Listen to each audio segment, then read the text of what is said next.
Info with Swati ಚಾನೆಲ್ಗೆ ಎಲ್ರಿಗೂ ಆತ್ಮೀಯವಾದ ಸ್ವಾಗತ. ಗೃಹಲಕ್ಷ್ಮಿ ಈಗ ಮತ್ತೆ 11 ಜಿಲ್ಲೆಗಳಿಗೆ ಡಿಸ್ಟ್ರಿಬ್ಯೂಷನ್ ಶುರುವಾಗಿದೆ. ಯಾವುದು 26ನೇ ಕಂತಿನ ಹಣ. ತುಂಬಾ ಜನ ಇನ್ನ ಬಂದಿಲ್ಲ ಅಂತ ಹೇಳ್ತಾ ಇದ್ರಿ. ನಾನು ಹೇಳ್ದೆ ನಿಮ್ಗೆ ಈ ವೀಕ್ ಅಲ್ಲಿ ನಿಮ್ಗೆ ಜಮಾ ಆಗೋದಕ್ಕೆ ಶುರುವಾಗುತ್ತೆ ಅಂತ ಹೇಳ್ಬಿಟ್ಟು ಇವಾಗ 11 ಜಿಲ್ಲೆಗಳ ಪಟ್ಟಿನ ರಿಲೀಸ್ ಮಾಡಿದ್ದಾರೆ. ಈ 11 ಜಿಲ್ಲೆಯಲ್ಲಿ ನಿಮ್ಮ ಜಿಲ್ಲೆ ಕೂಡ ಇದೆಯಾ ಅಂತ ತಿಳ್ಕೊಬೇಕು ಅಂತ ಅಂದ್ರೆ ಕಂಪ್ಲೀಟ್ ಆಗಿ ವಿಡಿಯೋನ ವಾಚ್ ಮಾಡಿ. ಹಾಗೆ ದಯವಿಟ್ಟು ಚಾನೆಲ್ ಸಬ್ಸ್ಕ್ರೈಬ್ ಮಾಡ್ಕೊಳ್ಳಿ. ಈಗ ನಾನು ಪಟ್ಟಿನ ಹೇಳ್ತಾ ಹೋಗ್ತೀನಿ, ಹಾಗೆ ಕೆಲವೊಂದಷ್ಟು ವಿಚಾರಗಳನ್ನ ಈ ವಿಡಿಯೋದಲ್ಲಿ ಮಾತಾಡೋದಿಕ್ಕಿದೆ. ಗೃಹಲಕ್ಷ್ಮಿ ಬಗ್ಗೆ ಎಲ್ಲಾನು ಮಾತಾಡ್ತಾ ಹೋಗ್ಬಿಡೋಣ, ಓಕೆನಾ? ಸೊ ಈಗ 26ನೇ ಕಂತಿನ ಹಣ 25% ಮಹಿಳೆಯರ ಖಾತೆಗೆ ಜಮಾ ಆಗಿದೆ ಅಂತ ಹೇಳ್ಬಿಟ್ಟು ಗೌರ್ಮೆಂಟ್ ಒಂದು ಏನು ಸರ್ವೆ ಪ್ರಕಾರ ಒಂದು ಇಷ್ಟು ಪರ್ಸೆಂಟ್ ಅಂತ ಹೇಳಿ ಹೇಳ್ತಾ ಇದೆ. 25% ಜನಕ್ಕೆ ಅಂದ್ರೆ ಮಹಿಳೆಯರಿಗೆ ಗೃಹಲಕ್ಷ್ಮಿ ಹಣ ಆಲ್ರೆಡಿ ನಾವು ಹಾಕಿದೀವಿ. ಇನ್ನು ಮಿಕ್ಕಿರುವಂತವ್ರಿಗೆ ನಾವು ಆದಷ್ಟು ಬೇಗ ಜಮಾ ಮಾಡ್ತೀವಿ ಅಂತ ಹೇಳ್ಬಿಟ್ಟು 25% ಅಂತ ಹೇಳಿದ್ರು.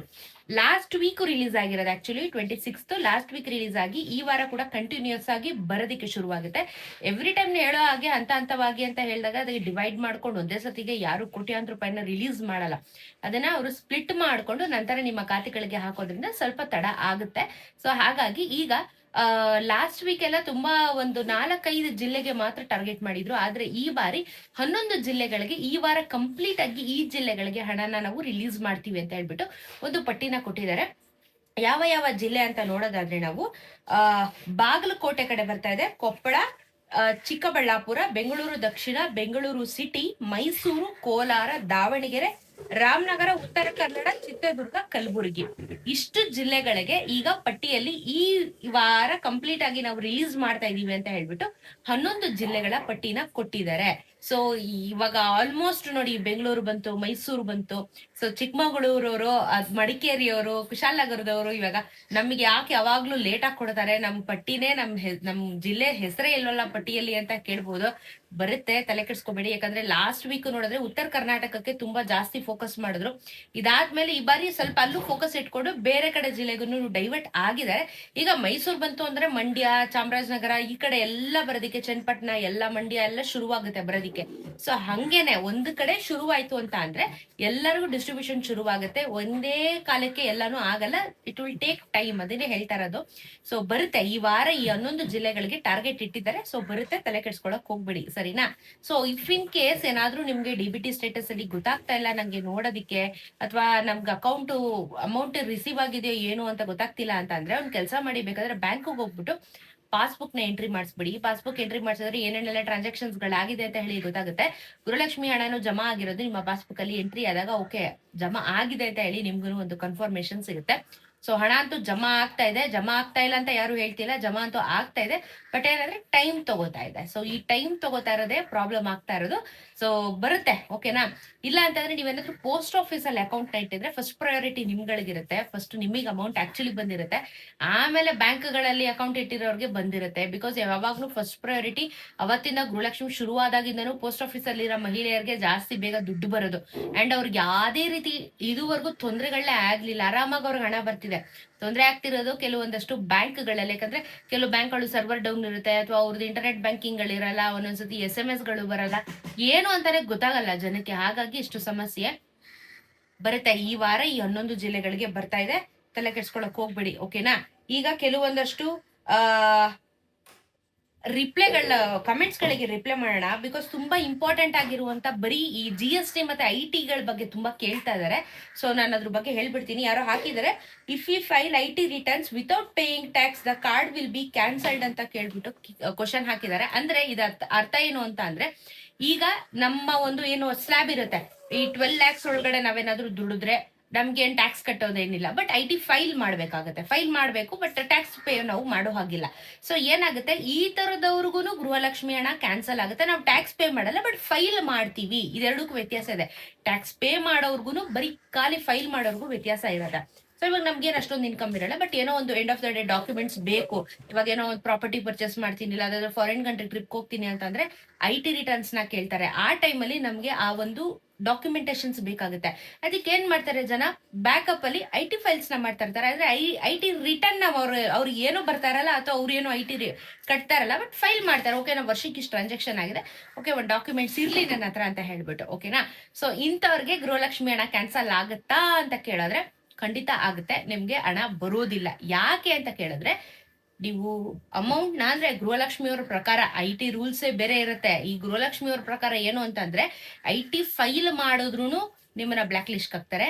IT ರಿಟರ್ನ್ಸ್ ನೀವು ನೀಟ್ ಅಂದ್ರೆ ನೀವು ಟ್ಯಾಕ್ಸ್ ಪೇಯರ್ ಆದ್ರೂ ನಿಮ್ಮನ್ನ ಕಟ್ ಮಾಡ್ತಾರೆ. ಸುಮ್ನೆ ಇರ್ಲಿ ಅಂತ ಹೇಳ್ಬಿಟ್ಟು ಇವಾಗ ಏನು ನೀವೇನ್ ಸುಮ್ನೆ ಫೈಲ್ ಮಾಡಿದೀರಾ, IT ಫೈಲ್ ಮಾಡಿದೀರಾ, ನಿಮ್ಮನ್ನ IT ಅಂಡರ್ ಕನ್ಸಿಡರ್ ಮಾಡ್ಬಿಡ್ತಾರೆ. ಯಾಕಂದ್ರೆ ನೀವು ಡಾಕ್ಯುಮೆಂಟ್ ಸಬ್ಮಿಟ್ ಮಾಡಿದ್ರೆ IT ರಿಟರ್ನ್ಸ್ ಅಂಡರ್ ಅಲ್ಲಿ ನೀವು ಬರೋದು. ನೀವು ಟ್ಯಾಕ್ಸ್ ಕಟ್ಟಲ್ವೋ ಅಥವಾ ಸುಮ್ನೆ ಫೈಲ್ ಮಾಡ್ತಿರೋ ಲೆಕ್ಕಕ್ಕೆ ಬರಲ್ಲ. IT ಫೈಲ್ಸ್ ಅಂತ ಹೇಳಿ ನೀವು ಮಾಡಿದಾಗ ನೀವು IT ರಿಟರ್ನ್ಸ್ ಅಂಡರ್ ಅಲ್ಲಿ ಬರೋ ಕಾರಣ ನಿಮ್ಗೆ ಗೃಹಲಕ್ಷ್ಮಿ ಹಣ ಬರೋದಿಲ್ಲ.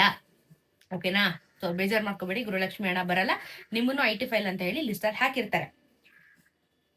26, 25, 26, 27 ಕಂತಿನ ಹಣ ಜಮಾ ಆಗಿಲ್ಲ. ಬರುತ್ತೆ 26 ಇನ್ನ ಬರ್ತಾ ಇರೋದು, 27ಕ್ಕೆ ಹೋಗ್ಬೇಡಿ. ಬೆಳಗಾವಿ ಬಂದಿಲ್ಲ, ಬರುತ್ತೆ, ಲಿಸ್ಟ್ ಅಲ್ಲಿ ಹಾಕಿದ್ದಾರೆ, ಎಲ್ಲ ಬರ್ತಾ ಇದೆ ಉತ್ತರ ಕರ್ನಾಟಕಗೆ. ತಲೆ ಕೆಡ್ಸ್ಕೊಳ್ಬೇಡಿ, ನಾನು ತುಂಬಾ ಸತಿ ಇದನ್ನೇ ಹೇಳ್ತಾ ಇರೋದು. ಮತ್ತೆ ಇಷ್ಟುದ್ದ ಕಮೆಂಟ್ ಹಾಕಿದ್ದಾರೆ, ಮೇಡಮ್ ನಮ್ಮ ಹಸ್ಬೆಂಡ್ ಗಾರ್ಮೆಂಟ್ಸ್ ಕಂಪನಿಯಲ್ಲಿ ಐರನ್ ಮಾಡೋದು, ನಮಗೆ 2 ಚಿಕ್ಕ ಮಕ್ಕಳಿದ್ದಾರೆ, ನಮ್ಮ ಮನೆಯಲ್ಲಿ ಯಾರು ಗೌರ್ಮೆಂಟ್ ಕೆಲಸದವರು ಇಲ್ಲ, GST ಕಂತು ಕೂಡ ತೋರಿಸ್ತಾ ಇದೆ, ಏನು ರಿಪ್ಲೈ ಮಾಡಿ ಮೇಡಮ್, ಇದಕ್ಕೆ ತುಂಬಾ ಕಷ್ಟ ಇದೆ. ತಾಲೂಕ್ ಆಫೀಸ್ಗೆ ಕಾರ್ಡ್ ಡಾಕ್ಯುಮೆಂಟ್ಸ್ ಕೊಟ್ಟು ಬಿಟ್ಟು ಬಂದೆ, ಇದುವರೆಗೂ ವೆರಿಫೈ ಮಾಡಿದೀವಿ, ಬರುತ್ತೆ ಅಂತ ಹೇಳಿದ್ದಾರೆ ಮೇಡಮ್. 2 ಮಂತ್ ಆಯ್ತು, ಇನ್ನ ಬಂದಿಲ್ಲ. ಓಕೆ, ಸೊ ಗೌರ್ಮೆಂಟ್ ಏನ್ ಮಾಡ್ತೇಳಿ, ಯಾರ್ದಾದ್ರೂ ಏನೋ IT ರಿಟರ್ನ್ಸ್ ನಾವ್ ಇದೇನು ಮಾಡ್ತಾ ಇಲ್ಲ, ಬಟ್ ಆದ್ರೂ ನಮ್ಮ IT ರಿಟರ್ನ್ಸ್ ಅಂಡರ್ ಹಾಕಿದಾರೆ, ತಾಲೂಕ್ ಆಫೀಸ್ಗೆ ಹೋಗ್ಬಿಟ್ಟು ಡಾಕ್ಯುಮೆಂಟ್ ಸಬ್ಮಿಟ್ ಮಾಡ್ಬೇಕಾಗಿತ್ತು. ಇದಕ್ಕೆ ಲಾಸ್ಟ್ ಮಂತ್ ತನಕನೂ ನಿಮಗೆ ಟೈಮ್ ಕೊಟ್ಟಿದ್ರು. ಸೊ ಇವ್ರು ಹೋಗಿ ಸಬ್ಮಿಟ್ ಮಾಡಿದ್ದಾರೆ, ಬಟ್ ಇವ್ರಿಗೆ 2 ಮಂತ್ಸ್ ಆದ್ರೂ ಇನ್ನೂ ರೇಷನ್ ಇವ್ರದ್ದು ಆಕ್ಟಿವೇಟ್ ಆಗಿಲ್ಲ, ನಾವ್ ಯಾವ್ದು GST ಪೇಯರ್ ಅಲ್ಲ ಅಂತ ಹೇಳ್ತಾ ಇದಾರೆ.